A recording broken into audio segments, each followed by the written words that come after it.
కేంద్రంలోనేమో నరేంద్ర మోడీ ప్రభుత్వం వాతల ప్రభుత్వంగా, రాష్ట్రంలోనేమో చంద్రబాబు ప్రభుత్వం కూతల ప్రభుత్వంగా తయారైంది.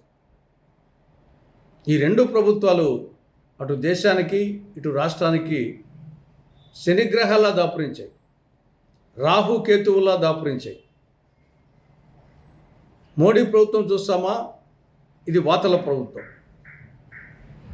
వాతల మీద వాతలు వేస్తూ ఉంది. వంట గ్యాస్ ధర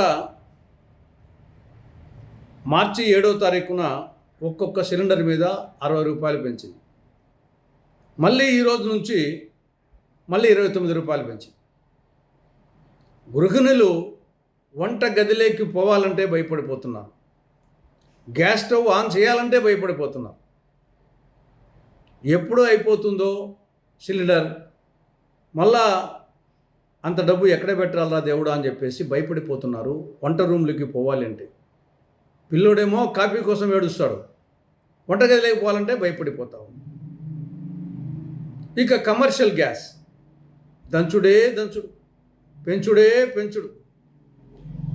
మార్చి నెలలో ఒక్కొక్క సిలిండర్ మీద 144 రూపాయలు పెంచింది. ఏప్రిల్లో 200 రూపాయలు పెంచింది. మేలో ఒకేసారి 993 రూపాయలు పెంచింది. మళ్ళా జూన్లో 53 రూపాయలు పెంచింది. హోటల్ వాళ్ళు, రెస్టారెంట్ వాళ్ళు, బేకరీ వాళ్ళు మొత్తుకుంటున్నారు. చాలామంది మూసేసుకున్నారు గిట్టుబాటు కాక. ఇక సిఎన్జి కిలో మీద 4 రూపాయలు పెంచారు. పర్యవసానంగా ట్యాక్సీల వాళ్ళు, ఆటోల వాళ్ళు మొత్తుకుంటున్నారు. ఇక పెట్రోలు, డీజిల్ చెప్పనలవి కాదు, 4 సార్లు పెంచారు. ఒక్కొక్క లీటర్ మీద, అటు పెట్రోల్ మీద, డీజిల్ మీద దాదాపు 8 రూపాయలు పెంచడం జరిగింది. ఈ విధంగా కేంద్రంలోని మోడీ ప్రభుత్వం వాతల ప్రభుత్వంగా తయారైంది. తేలుకొండి పాత్ర, మండ్రగబ్బ పాత్ర పోషిస్తూ ఉంది. అదే సమయంలో రాష్ట్రంలో చంద్రబాబు ప్రభుత్వం ఇది కూతల ప్రభుత్వంగా, కోతల ప్రభుత్వంగా తయారైంది. మాటలు కోటలు దాటుతున్నాయి, తెడ్డు గడప దాటడం లేదు. నిన్న రాష్ట్రానికి చెందిన మంత్రులు కడపకు రావడం జరిగింది. రైజింగ్ రాయలసీమ అంట ఆ సమావేశం పేరు. రాయలసీమను పారిశ్రామికంగా, వాణిజ్యపరంగా రాష్ట్రంలో కాదు దేశంలోనే అగ్రస్థానంలో నిలబెట్టడమే వాళ్ళ లక్ష్యం అంట. మాటలు చూస్తే కోటలు దాటుతున్నాయి, కానీ క్షేత్రస్థాయిలో చూస్తే దిక్కు లేదు. ఆంధ్రప్రదేశ్ పునర్వ్యవస్థీకరణ చట్టం ప్రకారము రాయలసీమలోని కడప జిల్లాలో విభజన జరిగిన 6 నెలల లోపల steel authority of India limited ఆధ్వర్యంలో సమీకృత ఉక్కు కర్మాగారాన్ని నిర్మించాలని స్పష్టంగా చట్టంలో ఉంది. 12 ఏళ్ళు దిక్కులేదు. స్టీల్ ప్లాంట్ ఏర్పాటుకు కావలసిన అన్ని హంగులు ఉన్నాయి జిల్లాలో, కానీ ఏర్పాటు కాలేదు.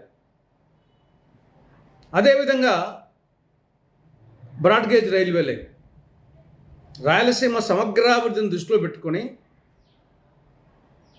కేంద్రంలో, రాష్ట్రంలో కాంగ్రెస్ ప్రభుత్వాలు ఉన్నప్పుడు 2008-9 రైల్వే బడ్జెట్లో కడప, పెళ్లిమర్రి, రాయచోటి, మదనపల్లి, బెంగళూరు నూతన బ్రాడ్గేజ్ రైల్వే మార్గాన్ని మంజూరు చేయడం జరిగింది.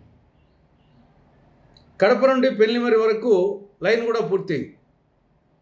తర్వాత అధికారంలోకి వచ్చిన ఈ ప్రాంతీయ పార్టీలు రాష్ట్ర వాటాగా ఇవ్వాల్సిన నిధులు ఇవ్వని కారణంగా పనులు నిలిచిపోయినాయి. కొత్తది కాదు, ఆల్రెడీ మంజూరై కొంతవరకు పనులు అయిపోయింది, నిలిచిపోయినాయి. ఇది ఇళ్ళ వ్యవహారం, ఇది ఇళ్ళ వాలకం. నిజంగా చంద్రబాబు ప్రభుత్వానికి, కూటమి ప్రభుత్వానికి రాయలసీమ పట్ల, రాయలసీమ అభివృద్ధి పట్ల నిజంగా చిత్తశుద్ధి ఉంటే కొత్త కోతలు కోయాల్సిన అవసరం లేదు. ఆల్రెడీ చట్ట ప్రకారంగా కడప జిల్లాలో స్టీల్ ప్లాంట్ ఏర్పాటు కావాలా, steel authority of India limited ఆధ్వర్యంలో దాన్ని వెంటనే ప్రారంభించింది. అదేవిధంగా అర్ధాంతరంగా మీరు నిధులు ఇవ్వని కారణంగా నిలిచిపోయినటువంటి కడప, రాయచోటి, మదనపల్లి, బెంగళూరు రైల్వే మార్గాన్ని పునరుద్ధరించండి. అది చాలు.